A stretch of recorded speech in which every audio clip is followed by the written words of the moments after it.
I walked the rest of the block home with the paper burning a hole in my pocket, the November wind cutting through my coat like it had a personal vendetta. The streetlights were doing their best imitation of constellations, flickering in the mist, and the only sound was the shuffle of wet leaves scraping across the sidewalk. Walt's words kept looping in my head, each repetition sharper than the last. Get out of here if you want to live. It wasn't a prank. Walt wasn't the prank type. He was the sort of man who kept a revolver in a locked drawer, just in case, who still ironed his shirts, even though the only people who saw him were the postman and me. When he spoke, people listened. When he didn't, people noticed. And now he'd said something that didn't make any sense at all, unless it made too much.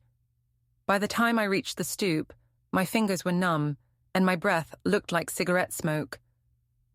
I stood there for a while, watching the dim window of my apartment, the faint glow behind the curtains like a heartbeat. 5th floor, 1 bedroom, books stacked where furniture should be. Safe, predictable, the kind of place nothing ever happens. That was the deal I made with life after Karen died. No surprises, no chaos, no more losing things I couldn't replace. I went inside. The hallway smelled the same. Boiled vegetables, cleaning bleach, and the faint metallic tang of the building's age. Mrs. Kaplan's door was cracked open, her television muttering the evening news in Hebrew. The radiator hissed like an irritated cat as I climbed the stairs, one hand gripping the banister, the other holding on to that crumpled note. Inside my apartment, everything was exactly where it should be. The worn sofa with its coffee stain, the stack of graded essays on the dining table, the photo of Karen on the bookshelf, her smile permanently frozen somewhere between patience and amusement. I hung up my coat, dropped my keys in the bowl, and unfolded the paper again. Walt's handwriting was rough, all angles and pressure, like a man who'd spent too long writing police reports and not enough love letters. Get out of here if you want to live. No date, no signature, no explanation. Just a command from someone who didn't joke about survival. I sat down and read it a dozen times. The radiator banged.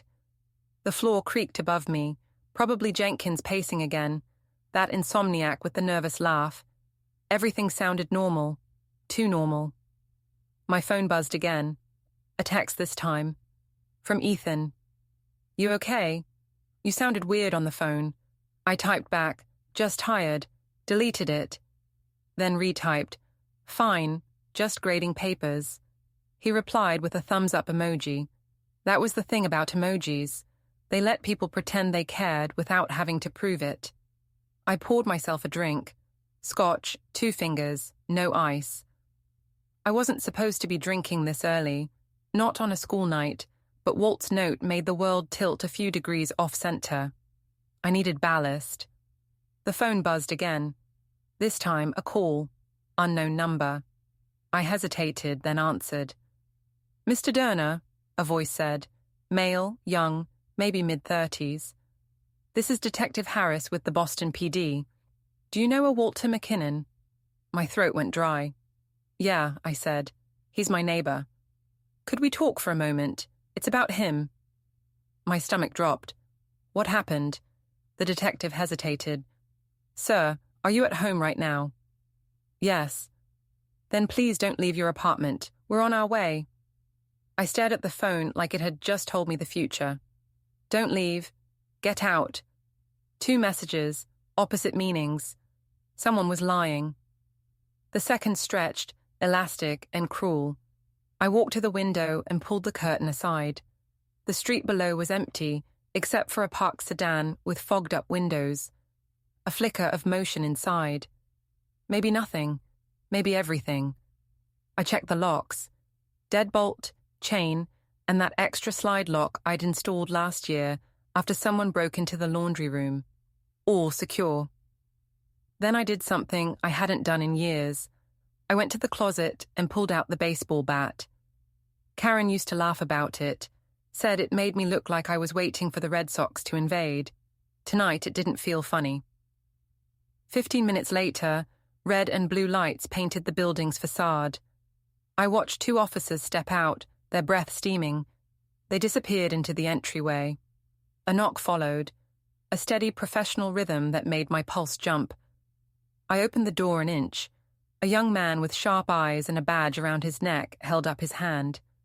"Mr. Durner, Detective Harris."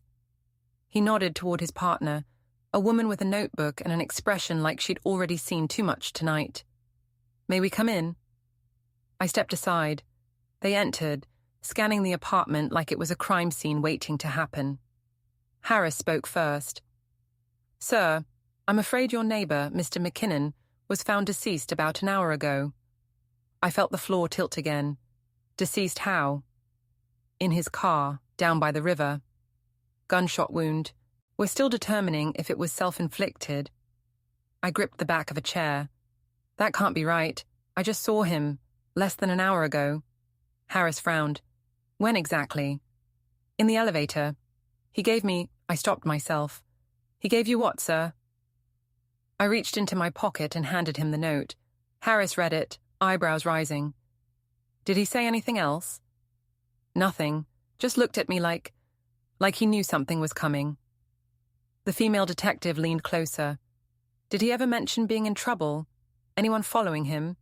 Any recent visitors?" "No, he mostly kept to himself. Watched the socks. Walked his dog. Well, used to. It died last year." She nodded, jotting notes. "Sir," he said finally, "did you notice anyone unusual around the building lately? Vehicles that didn't belong here?" I hesitated, thinking of the sedan outside. "Maybe. There's a car parked down the block. Haven't seen it before." Harris exchanged a look with his partner. "We'll check it out. In the meantime, if you remember anything else, anything at all, call me." He handed me a card. They left. The door clicked shut behind them, leaving me in a silence that felt thicker than air. I stood there for a long time, the note still ghosting my fingers. Hours after warning me to leave. The next morning, the building was buzzing. Tenants whispered in the stairwell. The superintendent gave interviews to the local news, and I pretended not to notice the cameras outside. "Tragic," Mrs. Kaplan said as I passed her door. "He was such a nice man." She shook her head. "But maybe he knew something. Maybe he saw something bad." I wanted to believe it was random. Suicide, maybe. Guilt, loneliness, who knows? But Walt wasn't a man who gave up. He was a man who fought back. The kind who would rather go down swinging than surrender quietly. At school, I couldn't focus. The students were half asleep, the fluorescent lights flickering overhead like tired eyes. "Mr. D," one of them said, "You okay? You look like you saw a ghost." "Something like that," I muttered. During lunch, I sat in the teacher's lounge, staring at my phone. No new messages, no updates from the police, just the usual flood of meaningless notifications. I scrolled through Walt's name in my contacts. It still had the old photo I'd taken of him holding a cigar and smirking like a man who'd earned the right to laugh at the world. That evening, when I came home, the hallway was darker than usual. One of the bulbs had burned out. I passed Walt's door, sealed now with yellow tape, and felt a hollow ache in my chest. I wanted to knock anyway, as if he'd answer just to tell me the joke was over. They showed his badge photo, younger, sharper, not the man who handed me that note. The anchor's voice was smooth, detached, like reading from a grocery list. Then I noticed something behind her, on the screen. The footage was from earlier that night, the building in the background, and in the corner, barely visible, a dark figure watching the police. Face obscured. Still, like a shadow that refused to belong to anyone.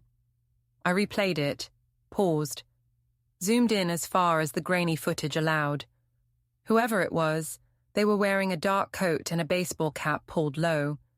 But it wasn't the figure that froze me. It was what they were holding. A small square object, a phone, pointed directly at my window. My stomach dropped.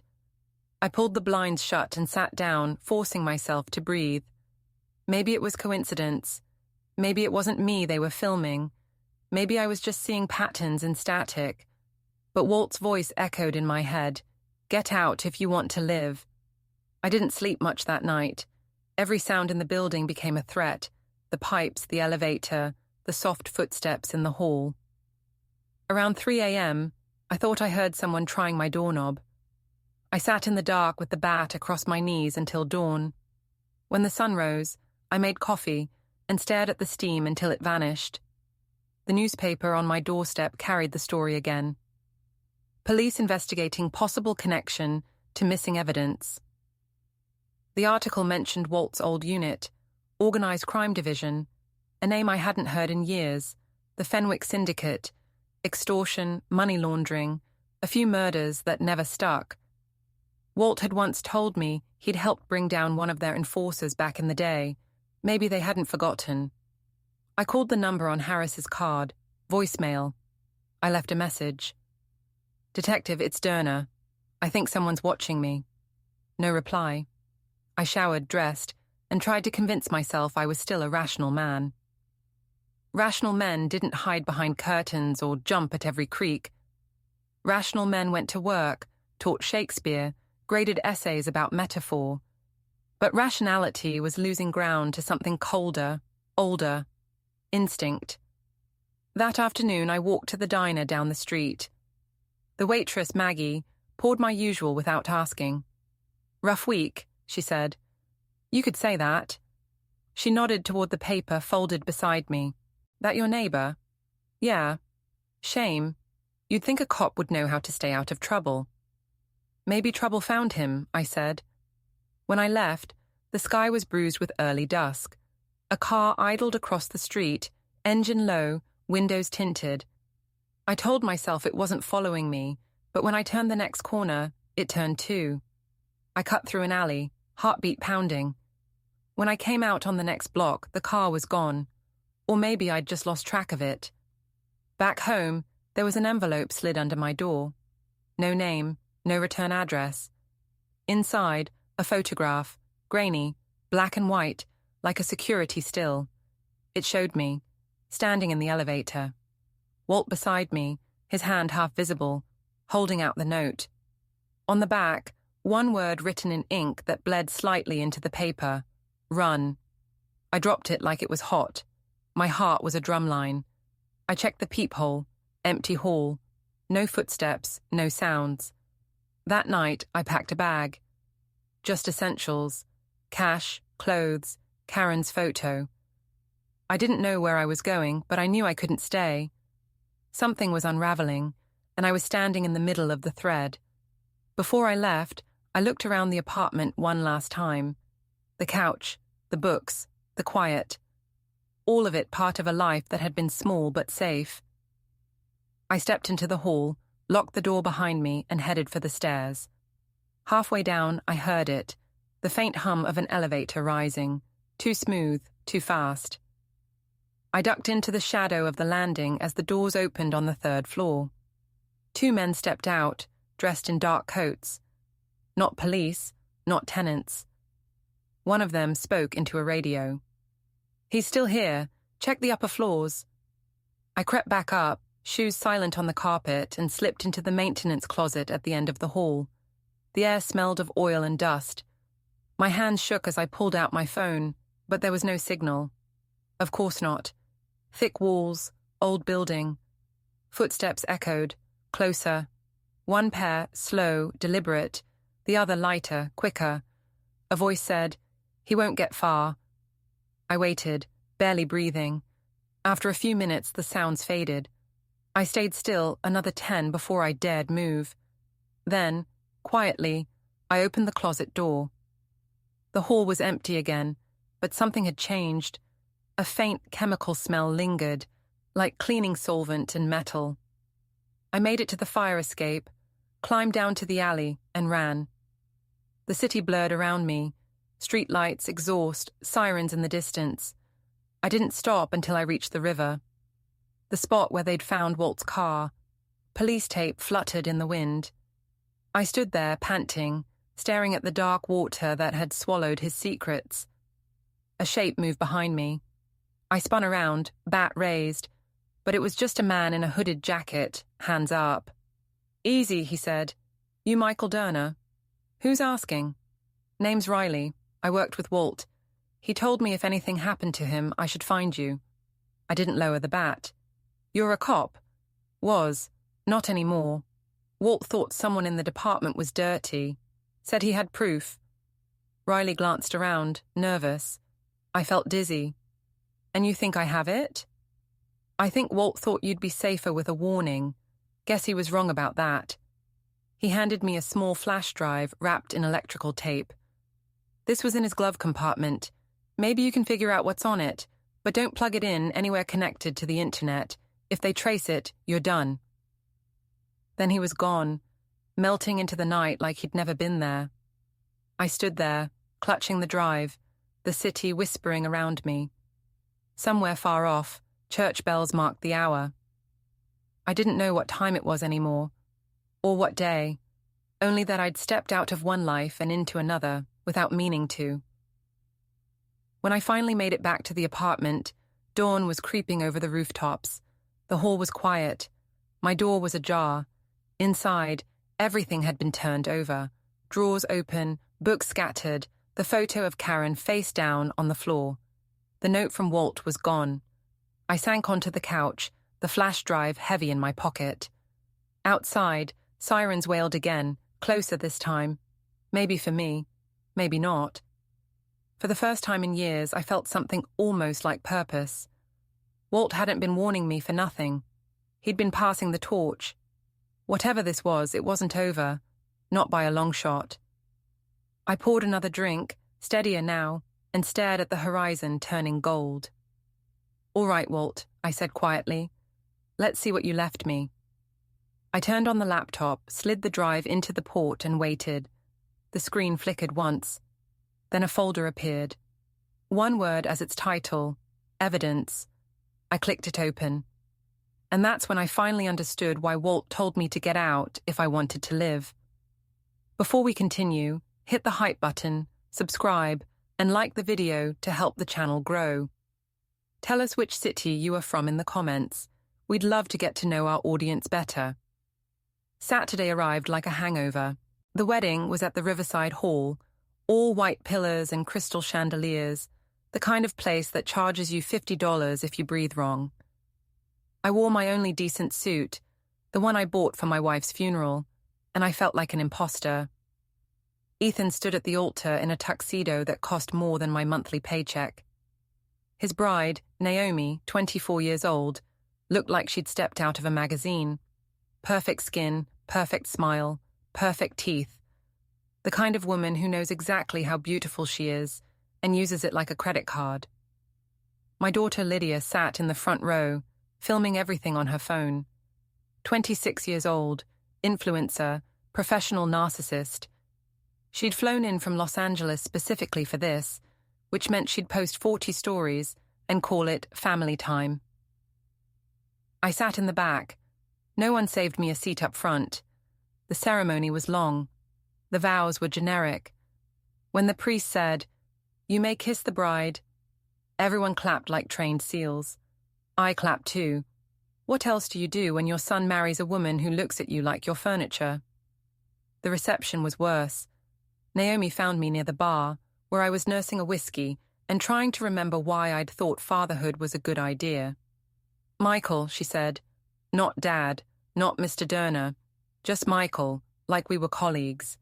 Did you bring the keys?" "What keys?" Her smile didn't reach her eyes. "Ethan told you. Your apartment keys. We need them." "Need them for what?" "For convenience." She said it like I was slow, like I'd failed a test I didn't know I was taking. "We're moving some things around. It would help if we had access." I looked at her, really looked, saw the calculation behind the makeup, the ambition behind the charm. "No," I said. Her smile vanished. "Excuse me?" I said no, it's my apartment. You don't need access. People were watching now. The music had stopped. Ethan appeared at her side, his face tight. "Dad, don't do this," he said. "Don't do what? Keep my own keys?" Naomi's voice went cold. You're embarrassing yourself. Funny, I was about to say the same thing about you. That's when she slapped me, not hard, not enough to hurt, but loud enough that the entire room heard it. 100 guests went silent. The DJ froze mid-transition. Someone dropped a glass.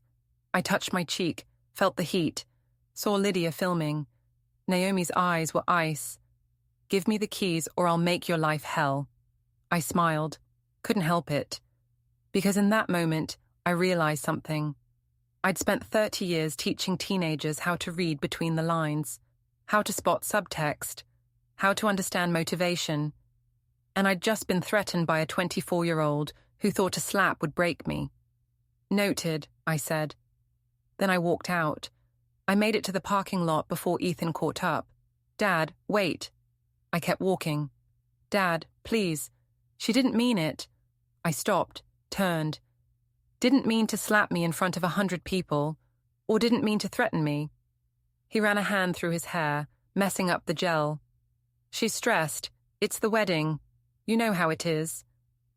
No, Ethan, I don't, because when I married your mother, I didn't demand her father's apartment keys and assault him when he said no. You're overreacting. Am I? He looked away, couldn't meet my eyes. That's how I knew. You're selling my apartment, I said. His silence was loud. How long have you been planning this? Dad, listen. How long? 6 months. His voice was small. We forged your signature on some documents, just preliminary stuff, nothing final. But the market's good right now, and that building's worth more than you think. We could split the money. You could get a smaller place. Somewhere easier. I laughed. Couldn't help it. The sound came out wrong. Hollow. Easier, I repeated. For who? For all of us. I looked at my son, saw the stranger he'd become. The entitled, polished, soulless stranger who'd learned to value real estate over family. I'm not giving you the apartment, I said. Dad. And I'm not giving you the keys. And if you come near my home, I'll call the police and have you arrested for forgery. His jaw tightened. You wouldn't. Try me. I got in my car and drove home. Didn't look back. When I parked outside my building, I sat for 10 minutes, hands on the wheel, breathing. Then I pulled out my phone and made a call. Patrick, I said when he answered.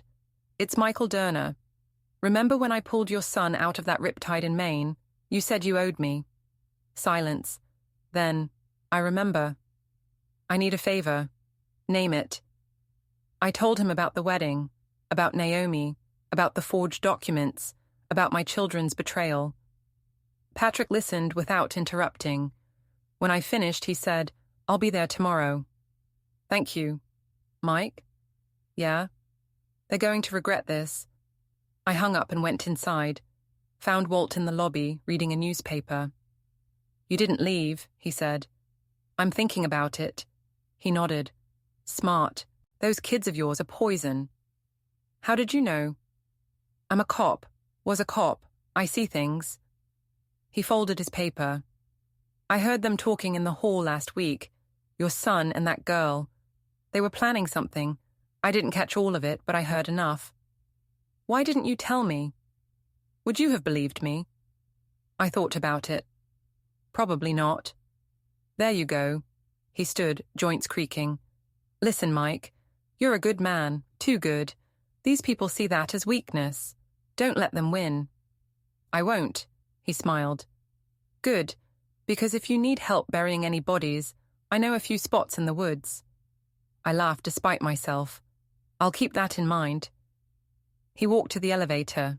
Before the doors closed, he said, That note I gave you, I wasn't kidding. They're dangerous. Be careful. The doors shut, and I started planning. Patrick arrived Sunday morning.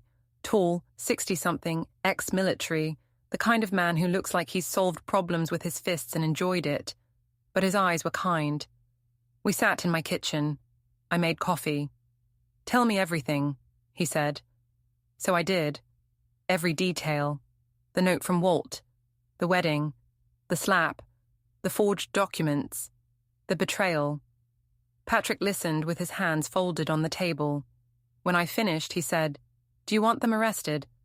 "No." "Do you want them hurt?" "No." "Then what do you want?" I thought about it, really thought. "I want them to understand what they did," I said. "I want them to feel the consequences.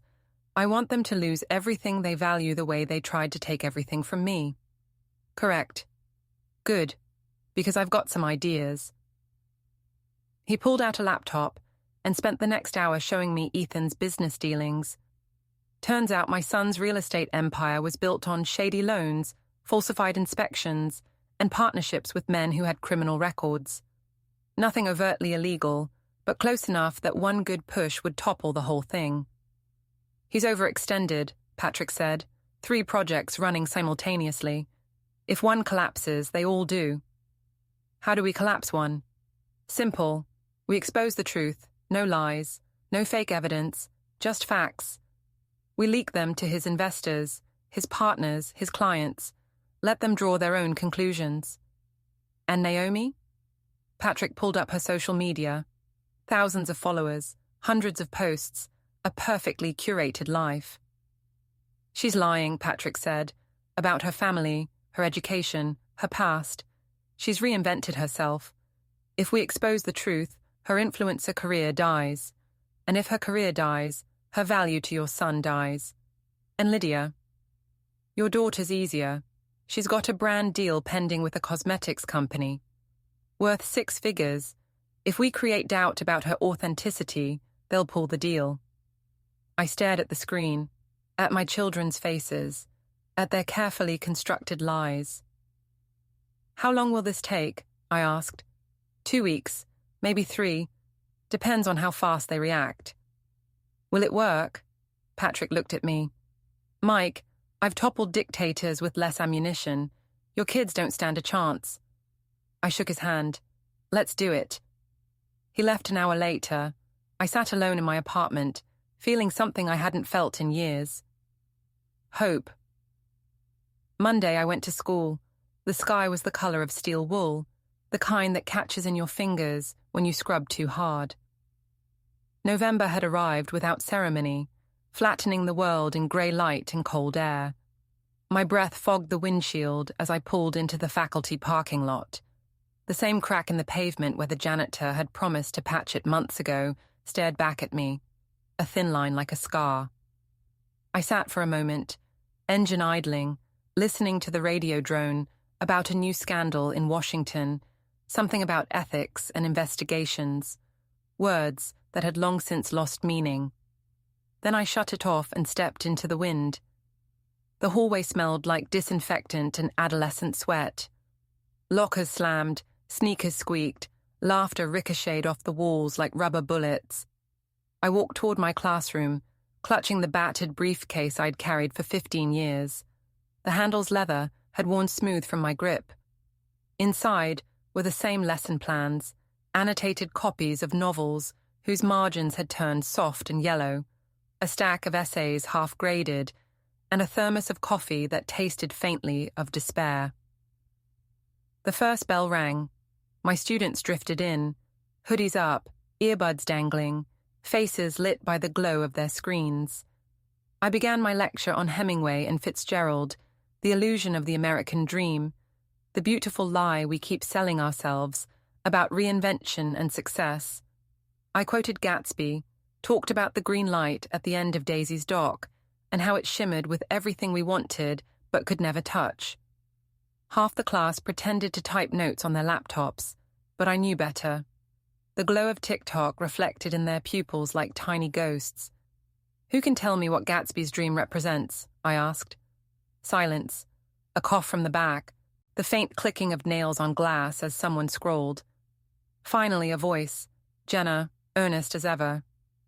"Hope," she said. "Yes," I said, "but also self-deception. Hope's cruel twin." She frowned. "Isn't hope supposed to be good?" "In moderation," I said. "Too much of it, and you stop seeing the truth." A few eyes lifted from screens. For a moment they listened. Then a phone buzzed, and the spell broke. By lunchtime, I felt the familiar ache behind my eyes. The cafeteria hummed with the sound of chewing, gossip, and the buzz of fluorescent lights. I sat alone, spooning soup that had more salt than flavor. The teacher's lounge was full, Mr. Davis debating politics again, Mrs. Chen grading geometry tests with mechanical precision. I was about to escape to the quiet of my car when the intercom crackled. "Mr. Ross, please report to the principal's office." Every conversation paused for a heartbeat, then resumed. I stood, tray in hand, and dumped the rest of the soup into the trash. The principal's office was too warm, smelling faintly of carpet cleaner and anxiety. He sat behind his desk, shifting in his chair like it had grown uncomfortable. "Michael," he said, voice heavy with something I couldn't yet name. "Thanks for coming." "No problem," I said, lowering myself into the chair across from him. "What's going on?" He cleared his throat. "We've received a complaint." I raised an eyebrow. "About what?" "About you. From a parent." I leaned back, waiting. "And what exactly are they complaining about?" He glanced at a paper on his desk but didn't read it. "They claim you're creating a hostile learning environment." I laughed before I could stop myself. The sound echoed off the framed diplomas behind him. "That's ridiculous." "Which parent?" He hesitated. That pause told me everything I needed to know. "Ethan," I said. My own name caught in my throat like a splinter. "My son, he called you, didn't he?" The principal's face confirmed it without a word. He looked at me with a kind of pity that made me want to punch the wall. "He's lying," I said. "This is retaliation. Personal, not professional." "I have to investigate," he said quietly. "You understand?" "Of course."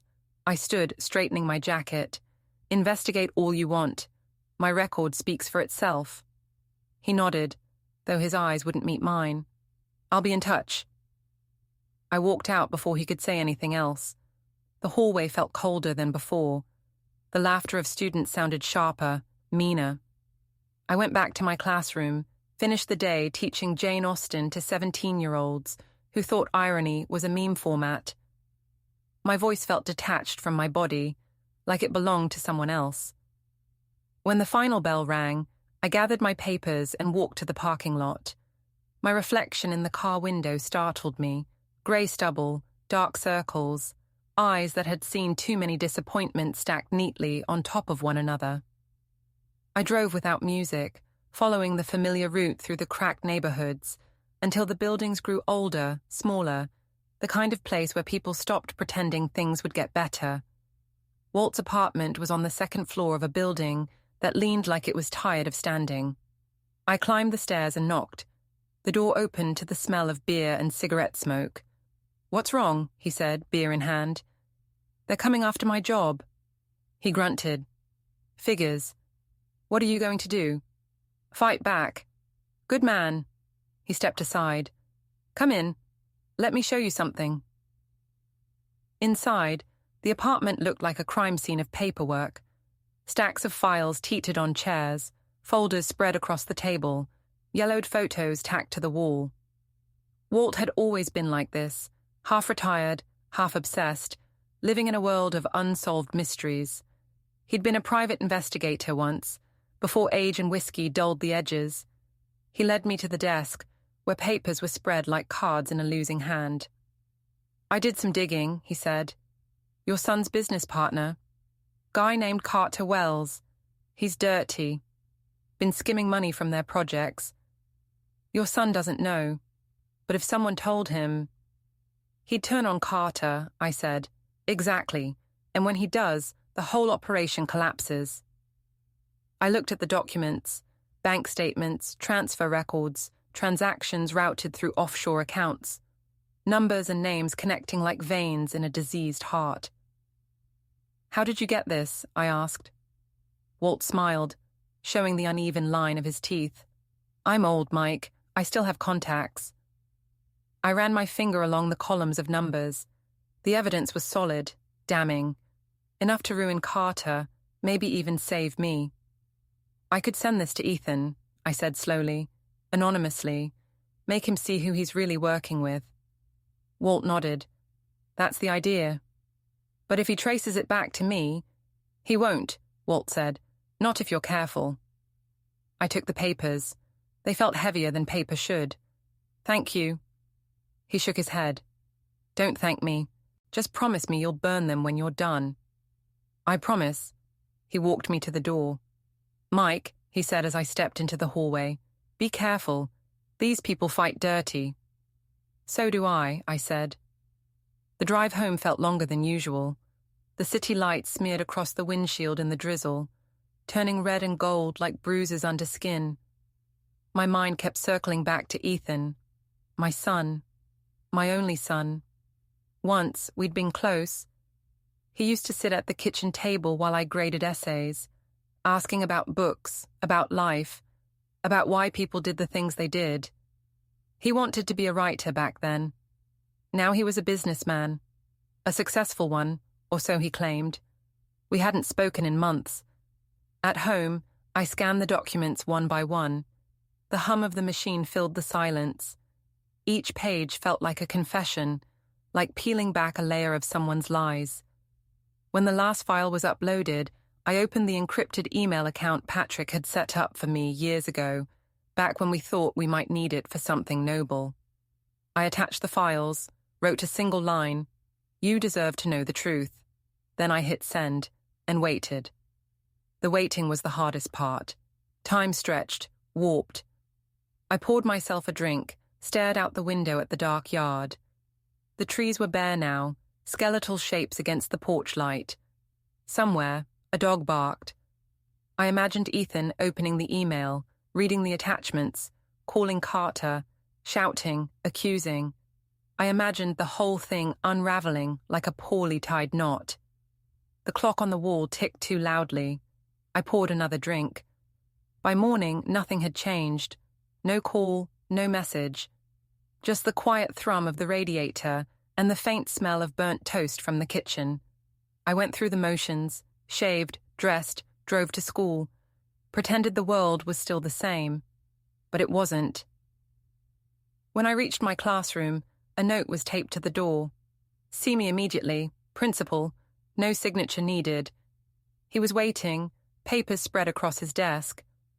Michael, he began, we need to talk. About the complaint? I asked. He nodded. And about something else. There's been another development. What kind of development? He hesitated, searching for the right words. Your son called again. He's withdrawn the complaint. I blinked. Withdrawn? Yes. Said it was a misunderstanding. That he'd overreacted. I leaned back, exhaling slowly. I see. The principal looked almost relieved. So, you're in the clear. Officially. But I'd still keep my head down for a while. I nodded, thanked him, and left. In the hallway, students swarmed like bees, unaware that anything had shifted in the world. I walked among them, invisible, the weight in my chest, equal parts victory and dread. That night, I waited again, but this time for something else. Retribution, perhaps, or forgiveness. The phone didn't ring. Instead, I opened my laptop and checked the news. A small article on a local business blog caught my eye. Carter Wells resigns amid financial misconduct allegations. My hand tightened around the mouse. There it was, proof that the plan had worked. But it didn't feel like victory. It felt like standing in the wreckage of something you'd built with your own hands. A week passed. The investigation at school was quietly forgotten. I taught my classes, quoted Shakespeare, pretended to believe in redemption. Students came and went. The principal nodded to me in the hall again. Life resumed its dull rhythm, but the silence from Ethan stretched on, long and unbroken. Then, on Sunday evening, the phone rang. Dad, he said. His voice was tight, wary, older somehow. Ethan, I said, you got my message. There was a pause. Was that you? What do you think? I think you ruined my business. I think I saved you from prison. He laughed bitterly. You think this makes us even? No, I said, nothing makes us even. Silence filled the line, heavy and electric. I heard him breathing, slow and deliberate. You don't know what you've done, he said finally. Maybe not, I said, but I know why I did it. He hung up. The clock ticked on the wall, steady as judgment. Outside, rain began to fall, soft and relentless. I poured another drink and watched it streak down the glass, blurring the world beyond. Days turned into weeks.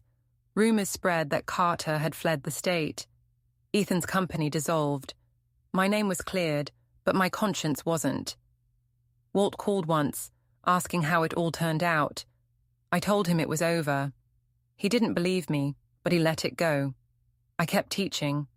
Hemingway, Fitzgerald, Austen, the American dream, irony, self-deception. The same words, the same faces pretending to listen. But sometimes, when I caught my reflection in the window, I saw something new, something harder, colder. The look of a man who had crossed a line and kept walking. And late at night, when the house was still, I'd open that encrypted email account and stare at the sent folder. The message was still there, time-stamped and silent. I never deleted it. I never burned the papers either. They stayed in a box under my bed, sealed but not forgotten, like evidence waiting for a trial that would never come. Because the truth was, I didn't know whether I'd saved myself or simply joined the ranks of the people I used to despise. Maybe the illusion of the American dream wasn't just something we taught in classrooms. Maybe it was something we lived, every day, pretending we were still the good ones while the rot spread beneath our feet. And maybe, I thought, as I drifted into uneasy sleep, the green light wasn't a promise at all. Maybe it was a warning. The explosion happened Tuesday night. The sound rolled across the city like thunder, shaking windows, setting off car alarms, and scattering 1,000 uneasy dreams into the dark. I heard it from my apartment, a deep concussive boom that seemed to come from everywhere and nowhere at once. For a long moment, I just sat there in bed, the book open on my lap, the words meaningless now against the pulse in my ears. Sirens began almost immediately, a chorus of wailing urgency rising in the distance. Somewhere downtown, something had gone very wrong. Then my phone rang. Ethan, 11 p.m. His voice came through raw, jagged with fury. Did you do this? I blinked. Do what? Carter, he screamed. He's been stealing from me. Someone sent me proof. Was it you? I let the silence hang, savoring it. Why would I help you? Because you're my father. I laughed then, genuinely. Funny, I thought I was just the guy whose apartment you were planning to steal. For a heartbeat, I could hear him breathing, heavy and uneven, like a cornered animal. The night stretched long after that. I tried to return to my book, Orwell's 1984 as it happened, but the words kept collapsing into one another, blurred by the swirl of memory and adrenaline. My son shouting, the explosion, the city lights flickering through the blinds. Somewhere out there, the lives we'd built were beginning to fracture for good. I poured myself a drink, watched the news replay grainy footage of smoke and flashing lights, and thought about how sometimes destruction doesn't come from outside. It starts inside, with a single decision, a single lie. Wednesday morning, Patrick called. Ethan fired Carter, he said without preamble. Made it public. Big scene. Investors are spooked. 2 pulled out. Good. Patrick hesitated, and I could almost hear the smirk in his voice when he said, There's more. Naomi's getting heat on social media. Someone leaked her real name. Turns out she changed it 5 years ago. Grew up in a trailer park. Nothing wrong with that, but she's been lying about coming from old money. I took a slow sip of coffee. Who leaked it? I did, anonymously. I smiled. Efficient. Her followers are turning on her, Patrick continued. She's lost 2,000 in the last 6 hours. Sponsors are nervous. About time, I said. What about Lydia? He sighed. Working on it. Give me another day. When I hung up, the morning light had turned hard and white through the blinds.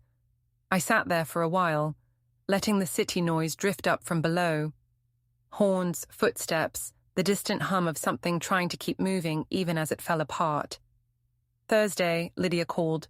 Her voice trembled with anger. "Dad, what did you do?" "Hi, Lydia," I said mildly. "Nice to hear from you." "Don't play dumb. My brand deal fell through. The company said they received information about me, about my follower count being fake, about buying engagement. Someone's sabotaging me." "Sounds rough." "Was it you?" "Lydia, I'm a teacher. I don't know anything about influencer metrics." "You're lying." "Am I?" I asked. "Or are you just reaping what you sowed?" She hung up. I imagined her sitting there, ring light casting perfect illumination over the panic on her face, the curated life she'd built online, starting to crumble under the weight of a truth she couldn't filter. I sat in my apartment, drinking coffee, watching my phone light up with calls I didn't answer. They came from every direction. Ethan, Naomi, Lydia, even a few unknown numbers that I suspected were reporters sniffing around the wreckage. I let them all go to voicemail. Around noon, Walt knocked on my door. Old friend, former colleague, the only person who hadn't picked a side when everything started burning down. "You're stirring the hornet's nest," he said when I opened the door. "That's the plan." He stepped inside, glanced at the stacks of papers and books scattered across the table. "They're going to come after you, harder." "Let them." He studied me for a long moment. "You've changed." "Have I?" "Yeah," he said softly. "You look free." I thought about that. Maybe I am. Walt left, shaking his head, muttering something about how revenge never ends the way you think it will. Maybe he was right, but maybe that wasn't the point anymore. That afternoon, I went to school and taught Orwell and Bradbury, as always. We discussed the dangers of totalitarianism, the seduction of control, and the way truth bends under power. My students yawned, scrolling on their phones when they thought I wasn't looking. I didn't blame them. They hadn't learned yet that the dystopia wasn't in the books. It was already here, living quietly inside our homes and families and feeds. Friday morning, the principal called me in again. He was a small man who always looked like he'd just come from a difficult meeting with himself. "The complaint's been withdrawn," he said, folding his hands. "By Ethan?" "Yes, he said it was a misunderstanding." "It wasn't," he sighed. "Michael, I don't know what's going on with your family, but please keep it out of school." "I'll do my best." I left his office feeling lighter, almost amused by the bureaucratic neatness of it all. The same institution that had once suspended me for defending myself now wanted peace and quiet. I could give them that. For now. That evening, Patrick called again. His voice was low, urgent. "Ethan's losing control. One more push and he breaks." "What's the push?" "His biggest project, the downtown development. If that fails, he's bankrupt." "Then how do we make it fail?" "Leave that to me," Patrick said, and hung up. I looked out my window at the skyline, at the cranes that had once symbolized Ethan's ambition, the constant construction, the endless hunger for more. He had built his empire on charm and borrowed confidence, on the illusion of permanence. But illusions, I'd learned, dissolve quickly under pressure. Saturday morning, I woke up to a text from Naomi. "We need to talk." I ignored it. She called. I let it ring. Then, around noon, she showed up at my door. I didn't let her in. "Michael, please," she said through the door, her voice small, trembling. "I'm sorry about the wedding. I was wrong. Can we talk?" "No. I just want to explain." "There's nothing to explain," I said. "You tried to steal my home. You assaulted me. You threatened me. We're done." "Ethan's business is falling apart," she said. "He needs help." "Not my problem. You're his father." "And he's my son," I said quietly, "which makes this betrayal so much worse." I heard her crying, the sound muffled through the wood. Once, that might have moved me. Now it was just noise. She left eventually. I went back to my book. But the truth is, I didn't read. I sat there, staring at the same paragraph, feeling the stillness settle like dust around me. Freedom, Walt had said. Maybe that's what this was. The quiet after the storm. The emptiness where everything used to be. The next few days passed in strange slow motion. The explosion still dominated the news cycle, though details were scarce. No casualties, they said, but the cause remained under investigation. Theories bloomed and withered online. Gas leak, arson, insurance scam. I watched from my couch as the city argued about whose fault it was. Meanwhile, Ethan's empire began to crumble in earnest. The downtown development, his crown jewel, was exposed for what it really was, a shell of inflated valuations and mismanaged funds. Contractors walked off the job. Investors demanded answers.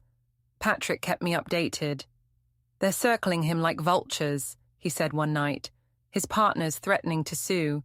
The city's pulling permits. He's finished." I didn't say anything for a while. Then, "Good." Patrick hesitated. "You sure you want this?" "What do you mean?" "Sometimes winning feels a lot like losing."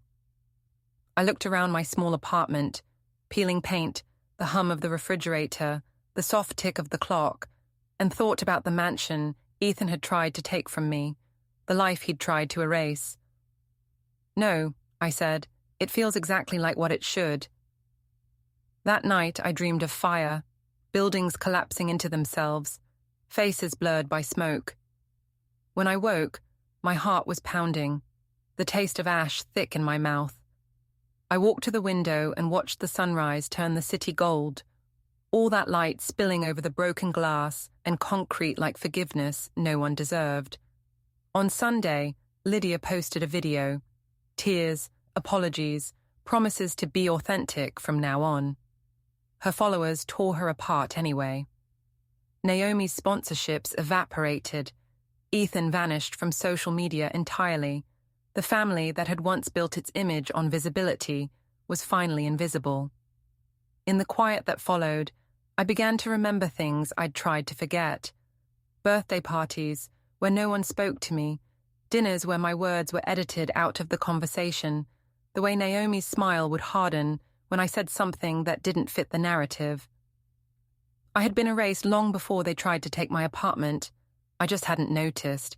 Now, in the wreckage, there was space again, room to breathe. Walt stopped by one evening with takeout and 2 beers. We ate in silence for a while before he said, "You could move on now. Maybe take a trip. Start over."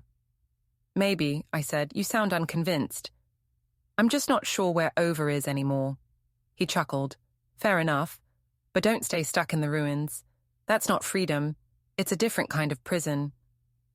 After he left, I stood by the window again, watching the city lights flicker like embers.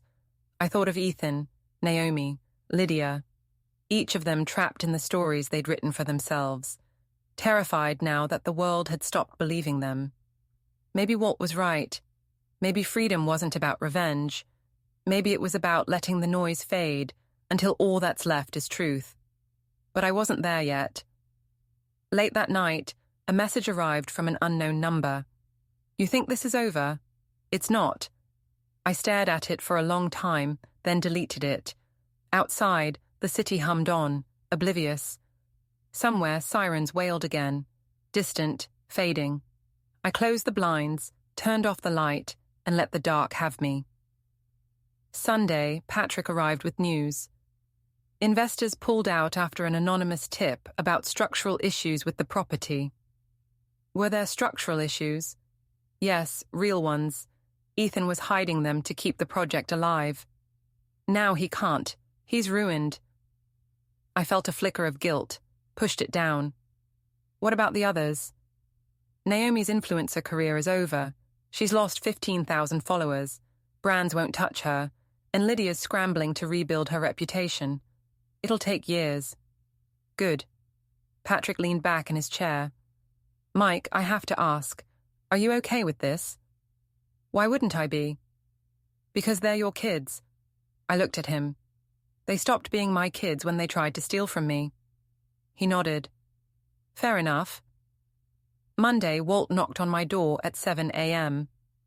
Something's wrong, he said. What? Men were here last night, looking for you, asking questions. What kind of men? The kind who get paid to hurt people. I felt cold. Ethan sent them? I don't know, but be careful. I thanked him and locked my door, called Patrick. We've got a problem, I said. I know, Ethan's desperate. He's lashing out. I'm working on a solution. Work faster. That night I heard footsteps in the hallway, heavy, deliberate. I turned off the lights, grabbed a baseball bat from the closet, waited. Someone tried my door. The handle jiggled. I held my breath. Then, a knock. Mr. Durner, it's Patrick. I opened the door. He wasn't alone. 2 men flanked him. Big, professional. Friends, Patrick said. They're going to keep an eye on you. For how long? Until this is over. I let them in.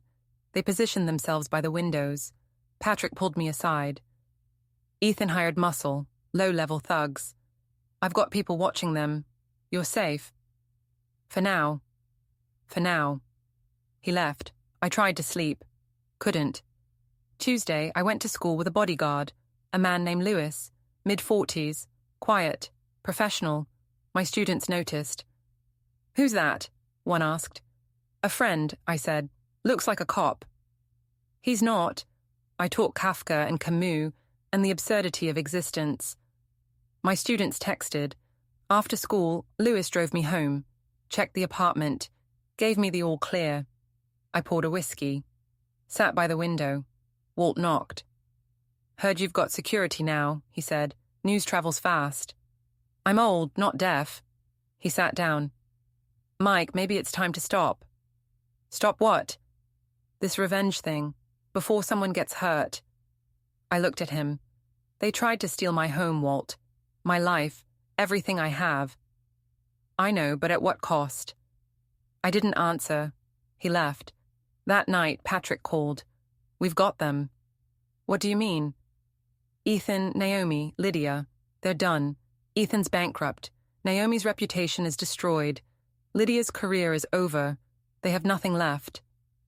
I should have felt victorious. Instead, I felt empty. What now? I asked. Now you decide if you want to finish this or walk away. What's finishing it? Public humiliation, complete destruction, no chance of recovery. I thought about it, about my son's face at the wedding, about Naomi's slap, about Lydia's indifference. Finish it, I said. Wednesday, Naomi had an influencer event, a desperate attempt to salvage her career. Small venue, few attendees, cameras. Patrick and I showed up. I walked onto the stage mid-speech. The crowd went silent. Hi, I said into the microphone. I'm Michael Durner, Naomi's father-in-law. I have something to share. Naomi's face went pale. I pulled out my phone, played a recording, her voice clear and cold, discussing how she'd manipulated Ethan, how she'd planned to sell my apartment and pocket the money, how she saw me as an obstacle to be removed. The crowd murmured. This woman, I said, is a liar, a thief, a fraud, and if you're here because you believe in her, you've been conned. I walked off the stage. The venue erupted. Naomi tried to speak. No one listened. Patrick and I left. Outside, Ethan was waiting. Dad, he said. His eyes were red. Please, stop. Why should I? Because we're family. I laughed. Family doesn't steal. Family doesn't betray. You taught me that the hard way. I'm sorry. Too late. He grabbed my arm. Dad, please, I'll lose everything. Good. Lewis stepped between us. Ethan backed off. I walked away. Thursday, Lydia called. Dad, we need to talk. No, we don't. I'm sorry for everything. Please. I hung up. She called again. I blocked her number. Friday, the lawsuit started. Naomi sued me for defamation. Ethan sued me for interference. Lydia threatened legal action. Patrick laughed when I told him.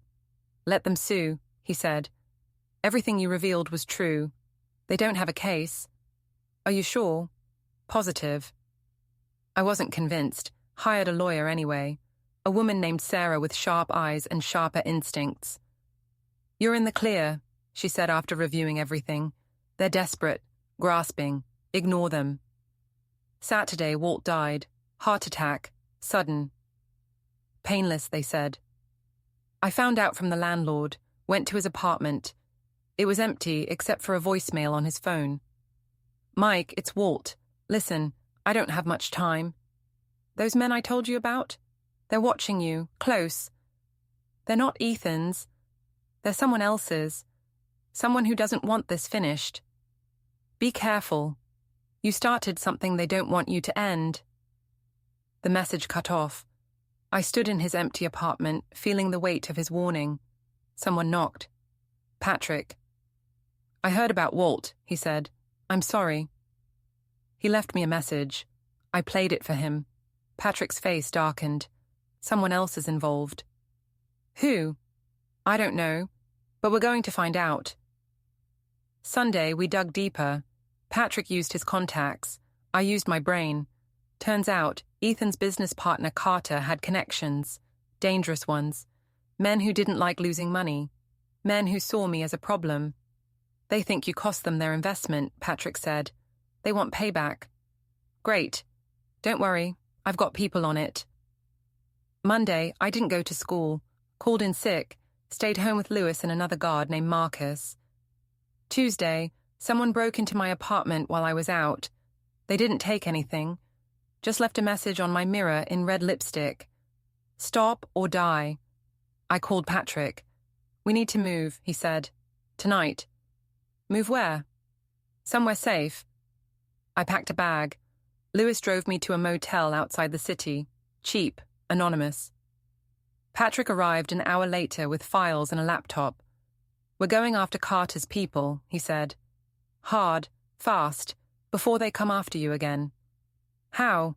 We expose them, their connections, their crimes, everything. We worked through the night. By Wednesday morning, we had enough evidence to bury them. Patrick sent it to the FBI. Thursday, the arrest started. Carter, his associates, the men who'd threatened me. Friday, it was over. I went back to my apartment. It felt different, smaller, emptier. Walt's apartment was still vacant. The landlord hadn't found a new tenant yet. I stood in the hallway, looking at his door, thinking about his warning. Someone had tried to stop me, but I'd won. Or had I? Saturday, Ethan showed up at my door. He looked broken, unshaven, hollow. Dad, he said, what do you want? To apologize for everything. I didn't invite him in. You destroyed my life, he said. No, you destroyed your own life. I just exposed it. I lost everything. My business, my marriage, my reputation. Welcome to consequences. He started crying. I watched, felt nothing. I was wrong, he said, about everything, about you, about what matters. I see that now. Good. Can you forgive me? I thought about it. About the wedding, the slap, the betrayal. No, I said. Dad, I can't forgive you, Ethan. Not because I'm cruel, but because forgiveness would erase the lesson. And you need to learn this lesson. He stared at me. What lesson? That actions have consequences, that you can't steal from people and expect to walk away. That family means something, or it should. He wiped his eyes. I understand. Do you? I think so. Good. Now leave. He left. I closed the door, leaned against it, felt the weight of everything I'd done. Patrick called. How are you holding up? I'm fine. Liar. I laughed. Maybe. Listen, Mike, what you did, it was justified. Don't second-guess yourself. I'm not. Good, because those kids needed to be taught a lesson, and you're the only one who could teach it. I hung up, sat by the window, watched the city lights, thought about my wife, about what she would have said. She would have been disappointed in our children, in what they'd become, but maybe, just maybe, she would have understood why I did what I did. Sunday, Lydia called from a blocked number. "Dad, please talk to me." I almost hung up. Didn't. "What do you want?" "I'm sorry, truly. I was selfish, entitled, wrong. I see that now." "Do you?" "Yes. I lost my career, my reputation, my friends. Everything I cared about is gone. And I deserve it." I was surprised. "You think you deserve it?" "Yes, because you're right. We treated you like garbage. We tried to take everything from you, and you fought back. I hate that you won, but I respect it." I didn't know what to say. "Dad, I'm not asking for forgiveness," she continued. "I'm just asking for a chance. To prove I've learned, to show you I can be better." "How?" "I don't know yet, but I'll figure it out." I thought about it. "Lydia, I can't trust you, not after what you did." "I know. But if you want to prove yourself, start by being honest. With yourself, with others. Stop pretending to be someone you're not." "I will. We'll see." I hung up. Felt a small flicker of something. Hope, maybe. Monday, I went back to school. My students were the same. Bored, distracted, indifferent. But I taught them anyway. About Steinbeck and Fitzgerald, and the cost of ambition. Some of them listened. Tuesday, the principal called me in. "Michael, I wanted to apologize for doubting you, for the investigation. I should have trusted your record." "It's fine." "No, it's not. You're a good teacher, one of the best.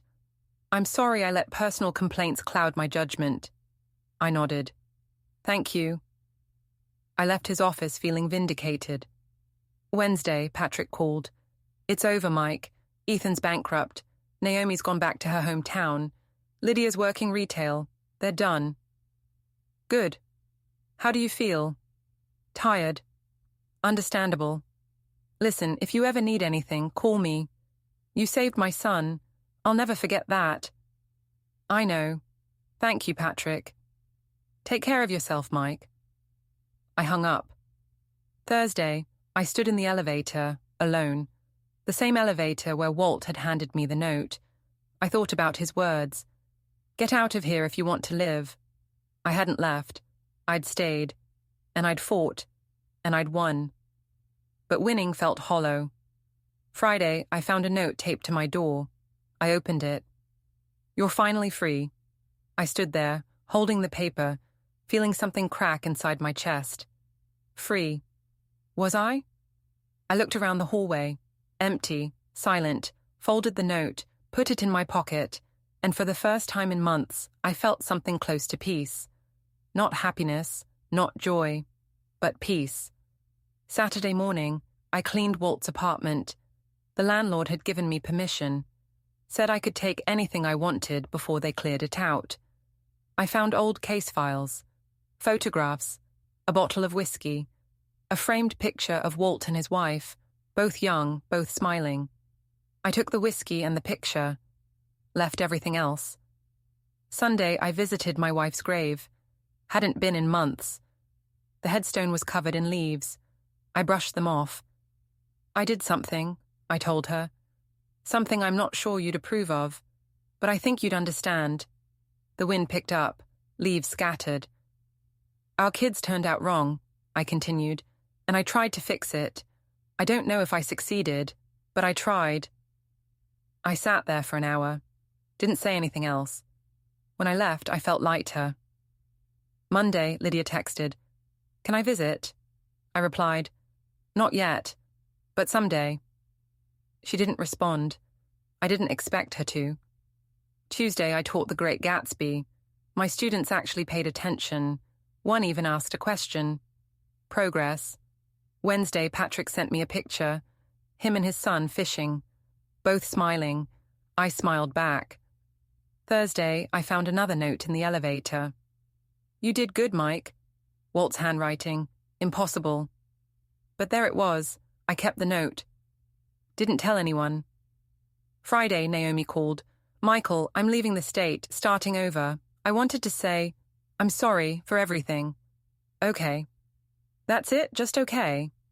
What do you want me to say? I don't know. Maybe that you forgive me. I don't. Will you ever? I don't know. She hung up. I stood there, phone in hand, thinking about forgiveness, about justice, about revenge, about whether any of it mattered. Saturday, I sat in my apartment, drank Walt's whiskey, thought about everything that had happened, the wedding, the slap, the betrayal, the revenge. Had it been worth it? I didn't know.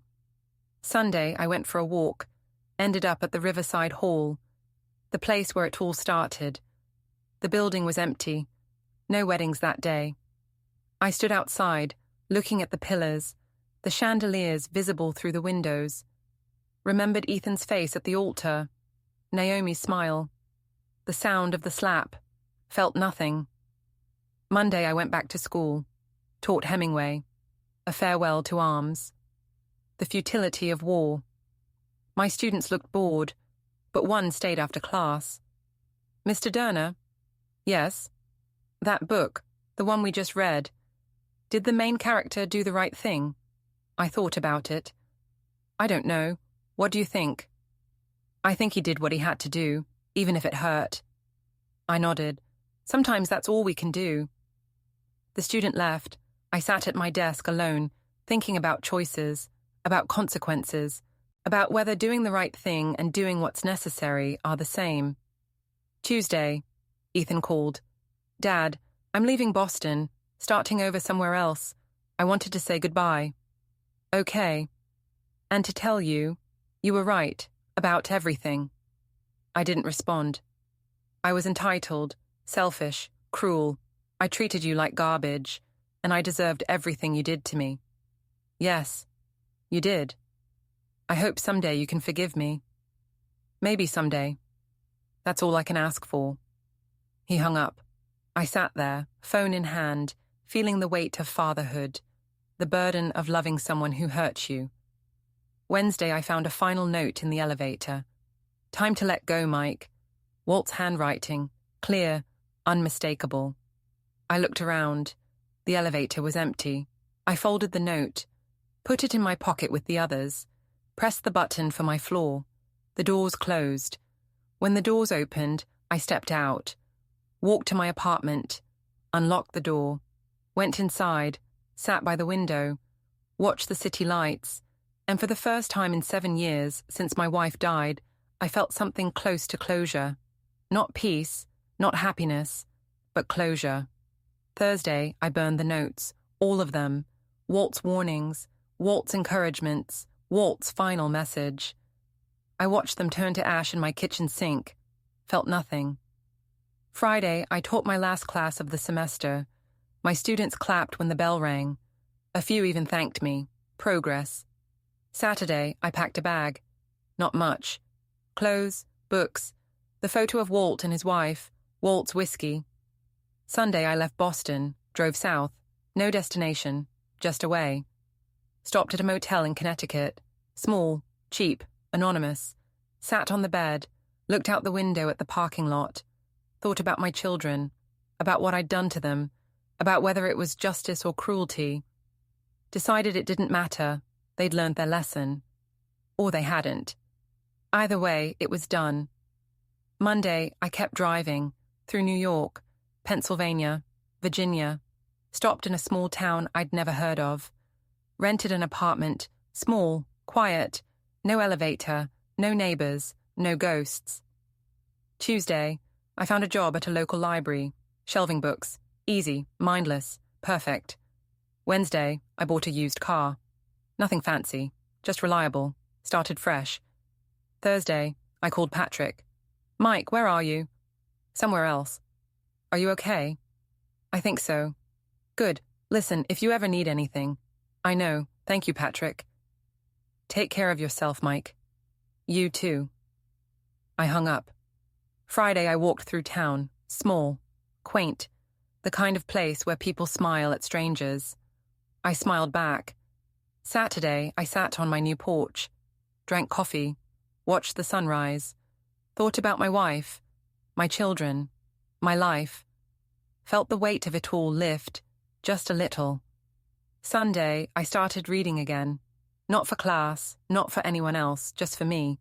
Hemingway, Steinbeck, Fitzgerald. Words that made sense. Stories that mattered. Monday, I woke up and realized something. I was free. Not because I'd destroyed my children, not because I'd won, but because I'd let go. Of the anger, the betrayal, the need for revenge. I'd done what I needed to do. And now it was over. Tuesday, I found a note on my door. My new door. In my new apartment.